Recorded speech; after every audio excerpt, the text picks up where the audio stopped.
ഒരനുഭവം വല്ലാത്ത ആവേശമുളവാക്കുന്ന അനുഭവമായിരുന്നു. ഞങ്ങളുടെ മുന്നിൽ 25 വീട് വാഗ്ദത്തം ചെയ്ത ഒരു സംഘടനയുണ്ടായിരുന്നു. ആ സംഘടന പിന്നീട് പറഞ്ഞത്, ഞങ്ങൾ ഈ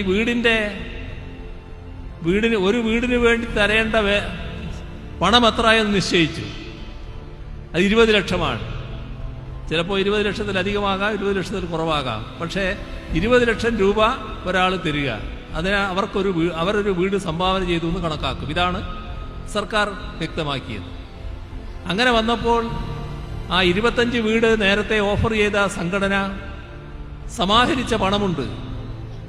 ആ പണം 25 വീടിനല്ല, 100 വീടിന് തികയുമെന്ന് കണ്ടു. ആ സംഘടന DYFI ആയിരുന്നു. DYFI ആ പണം ഞങ്ങളെ ഏൽപ്പിച്ചു. ഇപ്പോ 100 വീട് നിർമ്മിക്കാനുള്ള പണം സർക്കാരിന്റെ കയ്യിൽ DYFI ഏൽപ്പിച്ചിരിക്കുന്നു. എത്ര മാതൃകാപരമായാണ് ആ കാര്യത്തിലൊക്കെ പണം സമാഹരിച്ചത് എന്നത് വേറൊരു ഭാഗമാണ്. ആക്രി എത്ര വിലയുള്ളതാണ് എന്ന് കാണുകയാണ്. ആക്രി ശേഖരിച്ച് പണം സമാഹരിക്കുന്നു. അധ്വാനം വിറ്റ് അതിലൂടെ പണം സമാഹരിക്കുന്നു.